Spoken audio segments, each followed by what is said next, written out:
رمضان قد أهل بالصيام وأطل مسعدا أهلا وخلا ليته في كل حين رمضان قد أهل بالصيام وأطل مسعدا أهلا وخلا ليته في كل حين ramadaanka waxaa fiican in carruurta la baro waxbixinta. waxaan kala jeedaa sadaqada iyo in lagu layliyo sakada.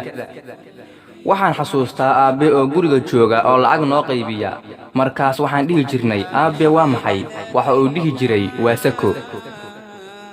yacni waan yaraa, gurigana waxaan ku soo bartay sakada.